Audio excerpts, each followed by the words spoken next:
So, ito, yung ating unang pag-uusapan ay patungkol po ito mga kababayan no, sa isa sa na po no, ng House of Representatives, mga kababayan, ang bank account ni Sara. Patay ka diha. Ala, Diyos ko mga kababayan. Ala, excited na ba ang lahat? Nako! Ito po mga kababayan, ipapanood ko po sa inyo at ipaparinig ko po sa inyo ang naturang balita na kung saan hindi daw hadlang ng House of Representative, mga kababayan, ang isabina itong bank account ni Sara Duterte. Ito po, pakinggan ninyo mga kababayan. Now, may ads lang ha. Wait lang po. Ala, patay ka diha. Ito na, mga kababayan. Volume of bukas. Silo ang impeachment cases. Kaya hindi sakop ng bank secrecy law ang impeachment cases. Kaya ayon kay House Justice Committee Chairperson at Batangas 2nd District Representative Jervy Luistro, walang hadlang para maisabina ang bank records ni Vice President Sara Duterte. Oras na umpisan na ang pagdinig sa impeachment cases. One of the exceptions or the exception to the bank secrecy law is impeachment cases. No? Ala. Because this is the only avenue by which the complainant can look into and in fact avail of the bank records for the purpose of presenting them before the Justice Committee. No? Ala. I believe that there will be no hindrance. No? Gumukulong na ang 10 calendar days at mayroon na lamang hanggang March 16 si 10 calendar days ni Sara gumagalaw na. Hanggang March 16 na lang siya. So mga kababayan, 7 na po ngayon. Ilang araw na lang. No? 7. So hanggang 16. So 7, 8, 9, 10, 11, 12, 13, 14, 15, 16. So 9 days. Naku po. Kailangan mga kababayan, sumagot na si Sara. Kasi kung hindi siya sumagot mga kababayan, whether she like it or not, tuloy pa rin ang pagkalkal isa-isa ng kanyang mga impeachable offense. Diba? Nako mga kababayan. Alaka, patay ka dito. So, alam naman po talaga natin sabi nga ni Senator Antonio Trillanes mga kababayan, na, ito ha, iparinig ko sa inyo mga kababayan. Ito, Trillanes, bank account ni Sara. Ayan na mga kababayan. Actually, yung listahan, how do we prove it? Doon sa impeachment case. Because ang impeachment is an exemption doon sa bank secrecy law. Pwede kayong kumuha ng dokumento ng the banks can provide the documents just like what happened way back, sir. Yes. Kay dating Pangulong Joseph Estrada, if I'm not mistaken. And Chief Justice Corona. Chief Justice Corona also. So, dalawa ang pwede magbigay. The bank itself and AMLAC. So, exemption yan sa bank secrecy law. And the problem with Mr. Duterte is ginawa niyang joint account with Sara. Yeah, I was gonna go there because Yes. you're talking about the former president Yes. and the impeachment is against the vice president or his daughter. So, joint account kasi So, siya. damay. Damay talaga. So, Hala! kaya nga, I'm so confident, na lalabas ito. Kaya nga nakita nyo, when, during the Quadcom hearing, when Mr. Duterte attended, challenge siya nung are you willing to sign the waiver now? O nagwala siya. That's the case every time. Since 2016, I've been challenging Mr. Duterte to sign the waiver kasi nung ako inakusa niya of having ill-gotten wealth, Went to sign ako ng Singapore. waiver, pumunta ko pa sa Singapore, umamin siya na inimbento niya. So, challenge ko ngayon siya. How do we prove it? Doon sa impeachment case. Because ang impeachment is an exemption doon sa bank secrecy law. Pwede kayong kumuha ng dokumento ng So mismo si Trillanes na ang nagsabi na lalabas talaga yan sa impeachment ni Sara itong patungkol sa bank. So ngayon mga kababayan, mismo si Trillanes ang nagsabi, mga kababayan, ito ipakita ko sa inyo ha. Si Trillanes mismo nagsabi mga kababayan na handa siya maging witness or magtestigo kasi siya po ang naglabas ng mga bank account ni Sara. So, ang sabi ni Trillanes, handa na siya. Ito po, oh. Ako po ay willing to mistigo, humarap doon sa committee hearing, mag-file ng affidavit ukol dyan sa mga allegations ng mga bank accounts at iba pang mga illegal na ginawa ni Sara Duterte at kanyang pamilya. Hala! So, Hala ka, mga kababayan! Willing si dating Senator Antonio Trillanes na mag-witness. Patay ka, pag ipatawag na yan, ako. Baka sasabihin niya ni Sara, oh, I'm just trying to imagine cutting his head. She may not like my answer. She may not like, sabihin niya, as long as you're alive. Skin me alive, di ba? Ala. Naku, mga kababayan, nagbanta na si Trillanes, ha? Willing si Trillanes, mga kababayan, mag-witness para buksan itong mga bank accounts ni Sara. So may nag-comment dyan, nabasa ko, parang si Ma'am Ana Alsaga. Sabi niya, paano yan, Ken, kung dinahandahan na ni Sarang i-withdraw lahat ng pera niya sa bank account niya? Ganito po yan, mga kababayan. Kahit pa ubusin ni Sara lahat at gawin niyang zero balance ang pera niya, meron pong record ang bangko niyan kung ilang beses siya nag-withdraw at kailan at magkano. Hindi po nawawala yan, mga kababayan. Meron po yan nakasunod-sunod. Kahit pag online transaction pa si Sara, i-transfer niya yung mga milyones niya dito, milyones niya doon, ubusin niya lahat dyan. No? Mga kababayan, may mga date po yan. Malalaman po yan. Kaya sabi ko sa inyo, mga kababayan, no? Kung sakali man na meron silang perang bilyones at hindi nila nilagay sa bangko, mga kababayan, or pinahawak nila sa ibang tao, diba? O, ito ha, mga kababayan. Meron pa naman akong isang nakalap ngayon na balita na meron daong gasolinahan. Ito ha, ito. Chismis ito ha, huwag paniwalaan. Ayon sa aking mga biik na walang puwet. Ito ha, mga DDS, makinig kayo sa aking mabuti ha. Makinig kayo sa aking maigi. Merong isang dating presidente na walang negosyo pero may koneksyon sa isang gasoline company. Sino itong dating presidente na walang negosyo pero merong cronies? Cronies na pinapamanage sa isang gasoline company. Gasoline business. Ala, Diyos ko. Sabihin natin ang gasolinahang ito, ang pangalan ng gasolinahan ay, alam niyo yung ibon na umaapoy?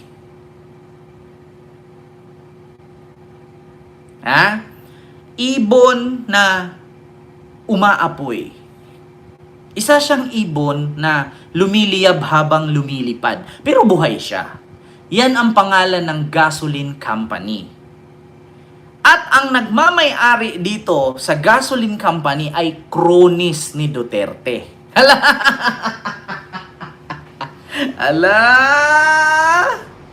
Ala, naku mga kababayan,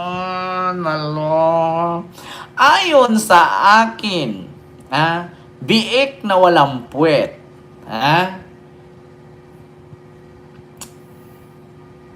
Ala ka. Baka isa din yan ha. Baka isa yan sa makalkal. Di natin alam. Isang gasoline company. Ang pangalan ng gasolinahan ay ibon na umaapoy. Ala. At itong nagmamay-ari daw ay cronies ng dating presidente. Puntahan nyo sa Bilyonaryo News Channel. Baka pinost na ng bilyonaryo yan. Oy, mga friend ko, mga taga-bilyonaryo. Baka pinost na ng Bilyonaryo News Channel ha, mabasa ninyo. Hindi ako gumagawa ng issue ha. Hindi ko naman ilalabas yan kung walang naglalabas.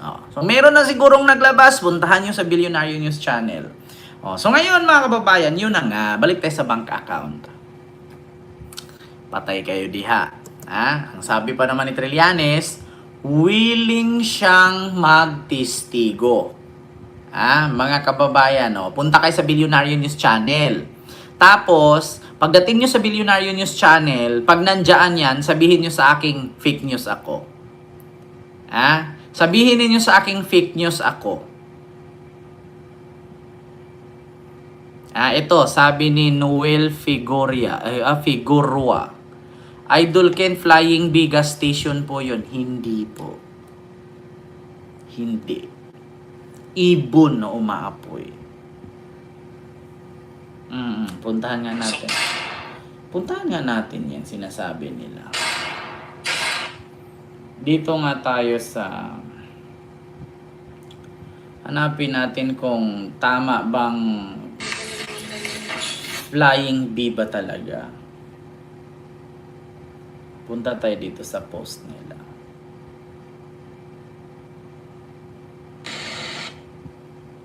Pagkakalam ko hindi flying bee. Matapos Actress hopeful na may narinig.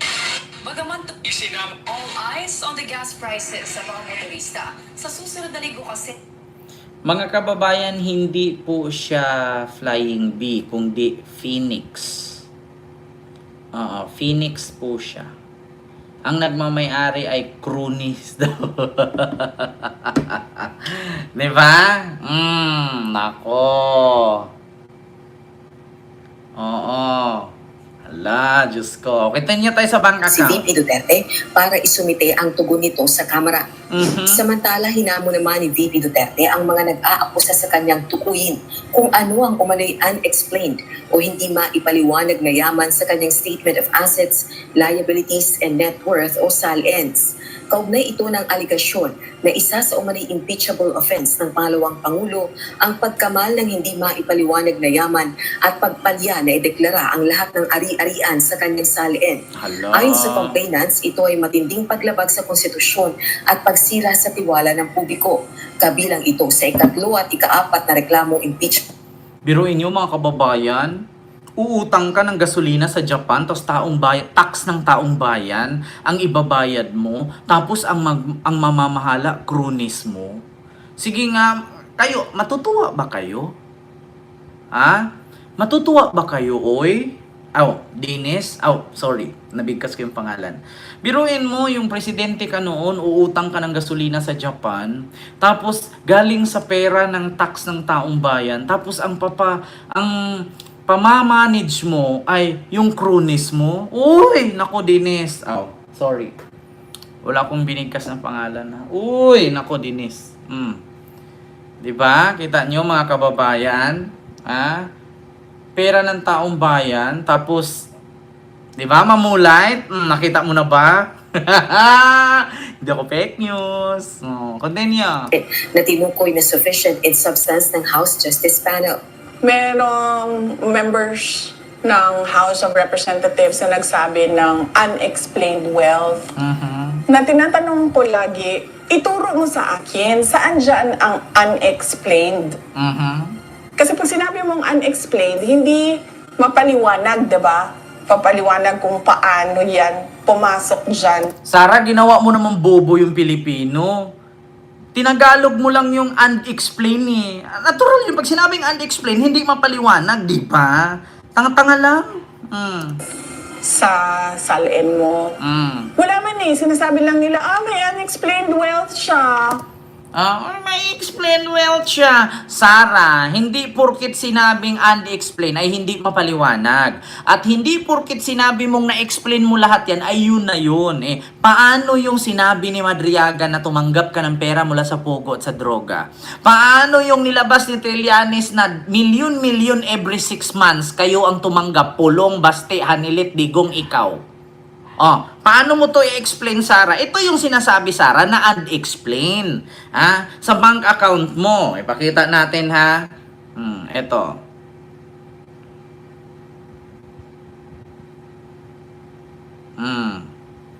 Pakita natin mga kababayan. Ito yung sinasabing unexplained. Hindi porket... Senator Sammy Oh, Trillanes says, ayan na.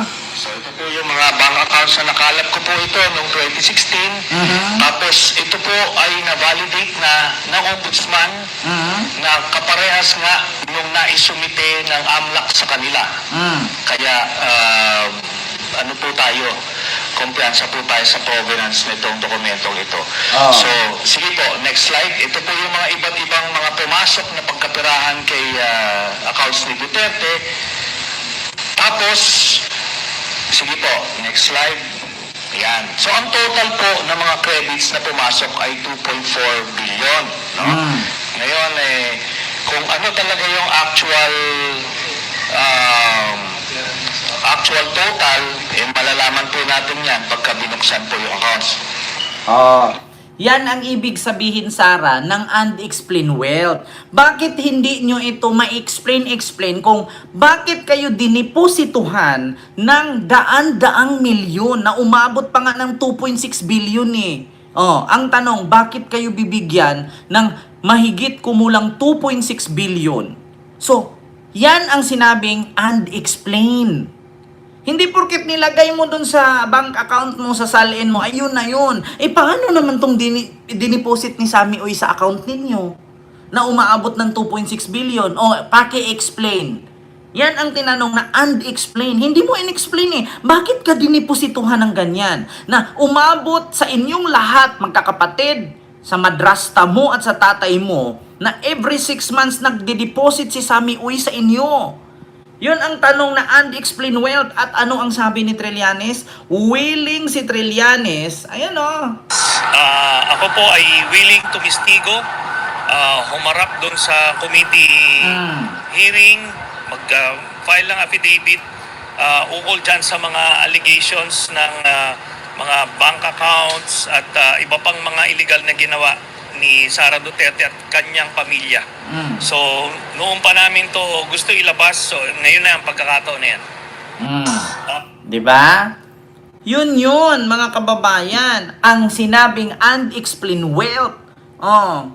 So anong iniisip nila? Nakatunganga ako in 16 years na parang... Walang nagsabi, Sara, na hindi ka nagtatrabaho. Sige, sabihin natin sumasahod ka. Pero ang tanong kasi dyan, paano nga umabot sa ganyan kalaking halaga ang pera na pumasok sa mga bank accounts ninyo kung hindi naman nag-match sa kinikita ninyo? Sige, magbigay nga kayo ng isang negosyo na kumikita ng 100 milyon sa 6 na buwan.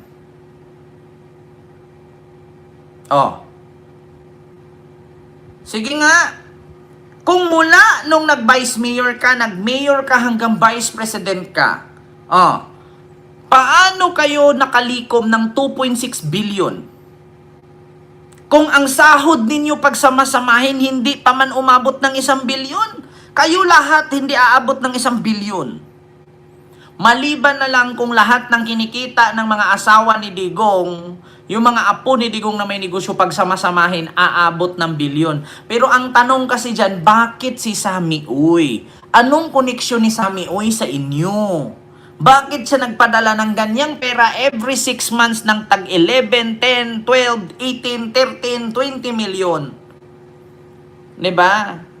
Na nakasali pa nga si Hanilit sa nabigyan. Yan ang tanong na unexplained wealth. Diba? Sorry sa term ha, nagbilangkad lang ko, naglingkod. Nagbukaka lang daw siya, namamaypay, walang ginagawa, pero kumita. Sara, hindi yan eh. Ang tanong kasi, bakit si Sammy Uy? Bakit kayo padalhan ni Sammy Uy? Anong meron kay Sammy Uy? Yan ang i-explain ninyo. Hindi naman po pwedeng sabihin na kasosyo ninyo sa negosyo. Ano bang negosyo ninyo? Ang diniklara nyo ang business ay ukay-ukay. Imposible naman niya, ukay-ukay ni Sammy Uy, kumikita every 6 months lang tag 11 million, kaya kay papadalhan? Na may pay o na hindi ako kumikita, hindi naghanap buhay, hindi nagtrabaho. Sa ginawang deliberasyon ng fourth impeachment complaint ng House panel, Miyerkules Sara, alam ng taong bayan sumasahod ka kasi politician ka. Pero ang tanong kasi, hindi kasi tugma sa sinasahod mo yung bilyon. Kung isuma total mula nung mayor ka hanggang vice president ka, hindi pa aabot ng 100 million, Sara, yung sahod mo. Magkano lang ang sahod ng mayor? O, sige, sabihin natin, meron kang 2 dekada dyan. Every month 200,000 times 24. Hindi. Every month, 200,000 from mayor to vice president. Sige, sabihin natin 500,000. Mayor ka hanggang sa naging vice president ka for 20 years. 20 years. Ilang buwan ang isang taon? 12. 12 times 20. Ito, mathematics tayo. Para malaman natin kung bakit ka nagkaroon ng bilyon sa bank account, ito. 20 times 24. Hindi. 20 times 12. 12 times 20. 240. Times 500,000. Magkano? 120 million. Pero bakit naging 2.6 billion yung joint bank account ninyo? Saan ang galing? Dito pa nga sa 120 million eh. I-deduct mo yung 2.6 billion, ang layo, di ba? Barya lang. Kita mo yan? Paano mag-match sa sinasahod ninyo? Sabihin natin meron kayong negosyo. Sabihin natin meron kang 500 million. Hindi pa rin magmamatch dun sa 2.6 billion. Di ba? Kaya nga masasabing unexplained wealth kasi yung sinasahod mo at yung pera mo ngayon hindi nagtugma. Once na hindi nagtugma sa kinikita mo ang pera mo, ibig sabihin unexplained wealth.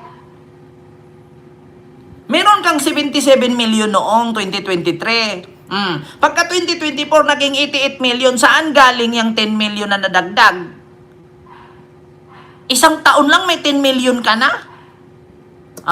Continue natin mga kababayan. So once na hindi mo maipaliwanag, hindi magtugma sa kinikita mo, unexplained ang tawag dyan. March 4, ipinakita ang SALE ni VP Duterte noong 2023 at 2024. 77.5 million pesos ang net worth ni VP Duterte noong 2023, samantalang 88.51 million naman noong 2024. So ngayon, paano mo masabing hindi unexplained wealth yan? Meron kang 77.5 million noong 2023. Isang taong nakalipas naging 88.51 million na. So, saan ang galing yung butal dyan? Saan ang galing yung 10 million? Huwag mong sabihin sa sinasahod mo. Ang sinasahod mo in 12 months, hindi aabot ng 50 million. Sa 12 months mo, sasahod ka ng 10 million? Yun ang ibig sabihin ng unexplained wealth.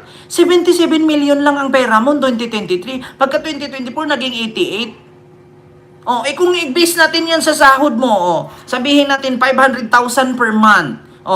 500,000 times 12.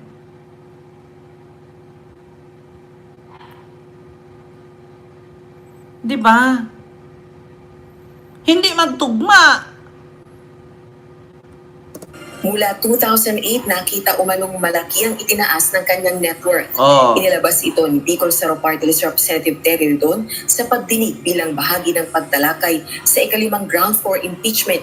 Kahit sabihin mong hindi umabot ng bilyon yung pera mo dyan sa bangko, hindi umabot ng 100 milyon, pero once na may butal dyan, na hindi mag-match sa kinikita at sinasahod mo, ibig sabihin yan, unexplained wealth. Kahit pa nga 5 centavos na sumubra yan dyan, at bakit nagkaroon ka ng 5 centavos, wag mo sabihin nanganak yung pera mo. Hindi ka naman naka-time deposit eh. Diyan pa lang mabubutasan ka talaga, 'di ba? So, hangga't hindi tugma sa sinasahod mo ang pera mo, ibig sabihin yan unexplained wealth. Hindi naman sinabing ninakaw mo. Ang sabi, hindi ma-explain. Wala namang sinabing ninakaw, 'di ba? Walang ganun. Ng ika-4 na reklamo. Rosalie Coz, UNTV News and Rescue, Diyos ang aming sandigan, serbisyo publiko ang aming pinahahalagahan. Polong Siyutman, hello po. Ganun po ang ibig sabihin nun. Alam nyo na.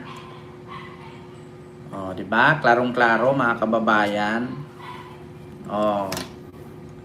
Pasok na pasok. Ito yung sunod mga kababayan.